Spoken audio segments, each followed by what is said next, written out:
നെൽകൃഷി പ്രതിസന്ധിയിലായതോടെ കൂർക്ക കൃഷിയിലേക്ക് തിരിഞ്ഞ കർഷകർ. പാലക്കാട് കുനിശ്ശേരിയിലാണ് കൂർക്ക കൃഷിയിൽ ആദായം കൊയ്ത് കർഷകൻ ലാഭം നേടുന്നത്.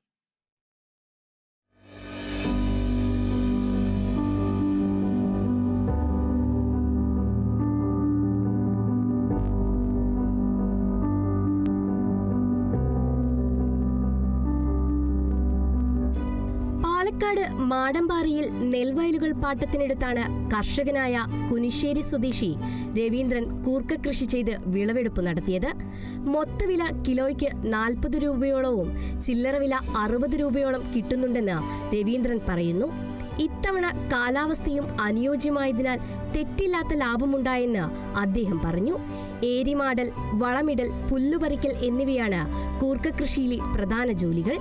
നെൽകൃഷിയേക്കാൾ കൂർക്ക കൃഷി ലാഭകരമാണെന്നും രവീന്ദ്രൻ പറയുന്നു. മഴയൊക്കെ കുറച്ച് ബുദ്ധിമുട്ടുണ്ട്. പിന്നെ ഇപ്പോൾ വലിയ കുഴപ്പമില്ല. പാടത്തിനടുത്തിരിക്കണം.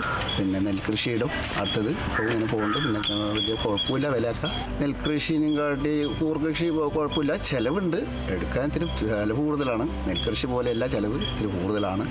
എന്താണ് ഇത്തിരി ചിലവാക്കുമ്പോൾ നന്നായി ചിലവാക്കണം. 2 ആഴ്ച മുമ്പാണ് കൂർക്ക വിളവെടുത്തത്.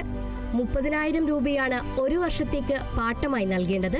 കൂർക്ക വിളവെടുപ്പ് കഴിഞ്ഞാലും ഈ പാടത്ത് നെല്ല് വിതയ്ക്കാൻ സാധിക്കും. വെള്ളം നെൽകൃഷിയുടെ അത്ര വേണ്ട എന്നതും നെല്ലിനെ പോലെ നിരന്തരം പരിചരണം ആവശ്യമില്ലെന്നതും ഇതിന്റെ അനുകൂല ഘടകമാണ്. നെല്ല് കൊയ്ത് മാസങ്ങളായാലും സർക്കാർ സംഭരിക്കാത്തതും വർദ്ധിച്ച ചെലവും കുറഞ്ഞ വിലയ്ക്ക് വിൽക്കേണ്ടി വരുന്നതുമാണ് നെൽകർഷകരെ മറ്റു കൃഷികളിലേക്ക് മാറാൻ നിർബന്ധിക്കുന്നത്. Kerala vision news, Palakkad.